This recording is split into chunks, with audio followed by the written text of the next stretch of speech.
Hi, Celina. Welcome to our show. Thank you so much for being here. Thank you so much. You've been a crusader of the gay rights cause for a very long time, long before it was criminalized. Yeah. Where do you stand today, and what do you think about what's happening?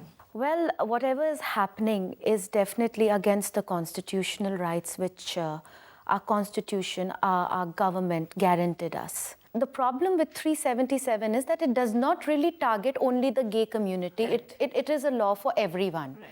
That's the only thing which is positively looking at it. Yeah. But at the end of the day, it is a law which can be used to violate, to humiliate, and blackmail the people from the LGBT community. How do you react when people call this a malfunction, a physical disorder, a disease? Earlier, I used to get very agitated, Yeah. But then I realized that no matter on one side, we are a country which is known for very high standards of education. We started the whole boom of IT technology and all these things. And on the other hand, we have these dhongi babas and yogis, who have become these self-proclaimed thekedars of the society. Yeah. And they say, मैं समलैंगिकता cure कर दूंगा, मेरे पास भेजो, मैं योगा से cure कर दूंगा, मैं आपका एड्स ठीक कर दूंगा, आप ये करो, वो करो. So, and people blindly follow these people. People don't understand 377 is a law against unnatural acts of nature. Right. Okay? Being gay is not an unnatural act Whoever of said nature. that, exactly. So basically this law has to be seriously amended to make sure that it is clear within this law that the gay community is not directly in line of fire of this law. Yeah, and sadly what's happening is the entire issue is being, it's coming in the same bracket of religion, morality. They're very, very different issues. And it's all mixed up today. Yes. Yeah. It's really funny because our culture, our Indian culture is the same. Let's go back into time, okay? This is the culture which gave the world the art of sex through Kama Sutra. Kama Sutra. Okay, Yeah. tell me that is against our culture. Who will say that? Okay, let's put that aside. Today morning only I was tweeting about Sri Ravi Shankar. Yeah. He said something so wonderful that homosexuality is not a crime. He says the element of man and woman is present in every human being. Exactly. If the element as a little child of the mother is stronger in you, you may have an inclination towards being more feminine. Our culture says, our religion says, our most tolerant and accepting religion says that sexuality is only a part of the physical body. You are male, I have male desires. You are female, I have female desires. But the spirit, once it leaves the body, it has no gender. Right. Okay. Absolutely. It decides what to become. That's what our culture teaches us. Like filmmaker Honor said something really nice. He said that sexuality and homosexuality is okay until we start talking about it in our country. Very true. He's absolutely right. For the simple reason, till when 377 was repealed by High Court 4 years ago, till that time nobody was really interested. When it was repealed, when it came into, then everybody started talking about it and everybody had an opinion. Okay, now 377 is reinstated again. So the direct victims of 377 is the LGBT community. And everybody has come up with all their versions of why this is Western culture, this is Eastern culture. What is inherent by birth in a human being?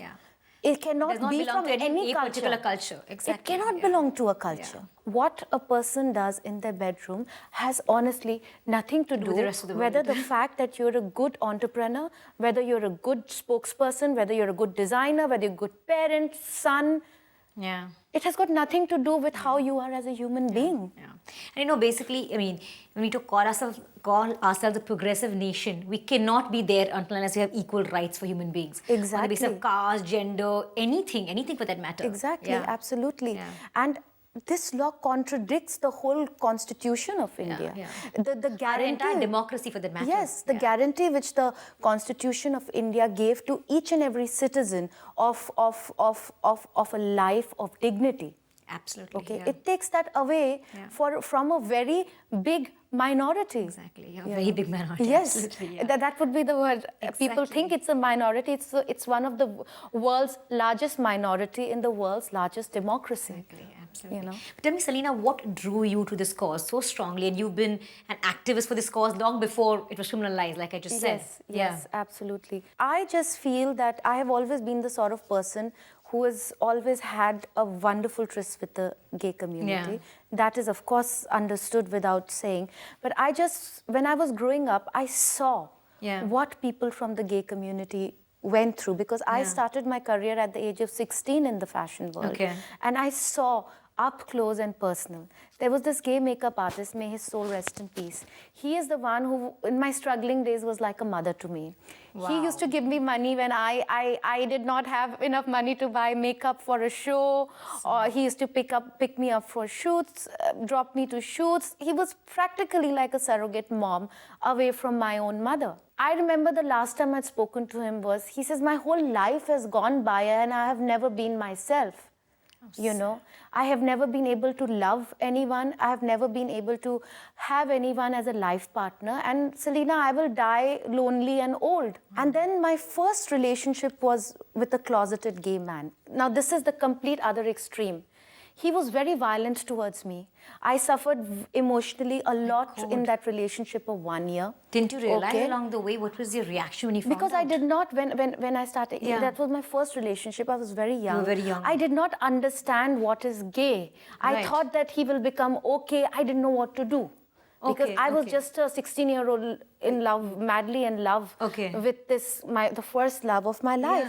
And he was very violent towards me because the last thing he actually wanted was to be with me. He just wanted to be with me to stay away from the pressures of the society, of his parents, constantly that you are so not... experienced this like firsthand. Yeah. So I decided no other woman should go through this, because no human being should be put through the trauma of having to be someone else. So do you think now increasingly, you know, given the way our society is, increasingly there'll be fewer people who come out of the closet and say, yes, I'm gay and be proud to be that?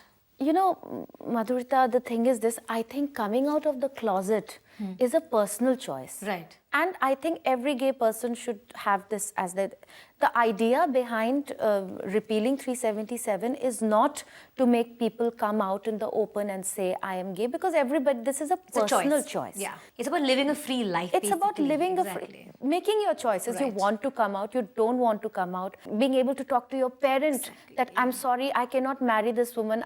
I will destroy her life, I will destroy my life. Right. So where do we stand over here right now with all of this? What is going to happen? Do you think, you know, all these protest marches that are happening around the country, on Twitter, all these retaliations, you think it's going to take us anywhere? Well, definitely it's going to bring a lot of light to the issue, you know. Which is happening, right? Yeah, which is definitely happening, because unfortunately there's no other way but to drum it, constantly bang it into the heads of the leaders of our country today that wronged, take some action. You know, our rights are being violated. Right. You also you launched India's first LGBT magazine, right? Yes, Tell us absolutely.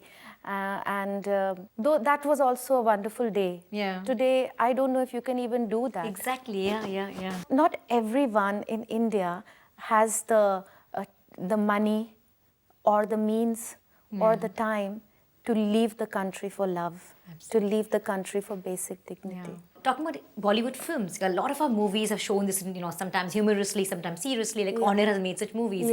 But there also probably will come a time when people will point fingers at Bollywood filmmakers for portraying the subject in light. Exactly. Everybody's right to expression is being snatched away thanks to 377. And you do that in a country like India, where we pride ourselves in so many different sorts of castes and races and genders and people living together. You know, like Anil was telling us that his film I Am, he won a national award for that. Ironically, most TV channels, none of the TV channels wanted to play it. So that's being so hypocritical, because, you know, he won an award for just that. So what are you awarding him for, really? You know what? When something is on the paper against the law, how many people are going to stand up and take, because anyone in India who has a problem with anyone, they go and find one point in a book of law and they use it against you. Just one more point I would like to bring, that we are now living in a country, which is really ironical and I find it so funny, where a brutal crime, like, no matter how brutal, like rape, has only 7 years of imprisonment, and two consensual adults who commit themselves in a consensual act of sexuality have to go, if of course they have to go for and have a life sentence. Absolutely. Yeah, and this is a joke. It's appalling. Yeah, and here are people who have done brutal rapes. They are minors, so-called, who have done major crimes, and they only get off by 3 years in the prison. Is this an insult to our intelligence? What is this? Really, absolutely. Yeah. But tell me, this entire act and all of this, how do you think it'll affect our movie making, our film industry? What impact will it have on it? One thing I'm very proud of being from the film industry is that it's never stopped from expressing itself. Right. You know, yes, there will be more challenges now in the whole process of expression, you know, but good filmmakers who are dedicated to the art will always create what is right, what is beautiful. A lot of people from the gay community feel that the industry, the Bollywood industry, should have come out more openly and talked about this. I mean, tweeting about it is one thing, but actually, like, you know, how you are out here sitting and talking to us, they haven't shown that kind of support yet. Well, I'm not at the liberty to speak on anyone else's behalf. Honestly, the other day I was reading a lovely article by Twinkle Khanna. She wrote such wonderful things in support of the entire LGBT community. So there are people making contributions. We cannot expect the same level of contribution because to every individual, importance of social issues, they have different ideologies of importance of social issues. So at this stage, Celina, how involved are you in this cause and what are you personally doing about it? Well, I wish this is the first time in my life I wish I had taken the legal course of the way because I can only be vocal. As you know, I'm a equality champion for the United Nations endeavor, free and equal. And together with them, we are trying to bring about a lot of awareness, remove misconceptions. Like today, I don't know, even if 10% people understand this, it is my job done. There's also fear of this entire thing being politicized. Yes, absolutely. Right. And whatever they do, I hope that they do it in the interest of all the political parties. Need to know that at the end of the day, their main objective is the interest of the people of India. Yeah. And if there is a minority, you cannot just remove the minority. It's great to see you support this cause, Celina. Thank you so much for talking to us. It really means a lot, and we are with you in this cause. Thank you so much. Thank you so much.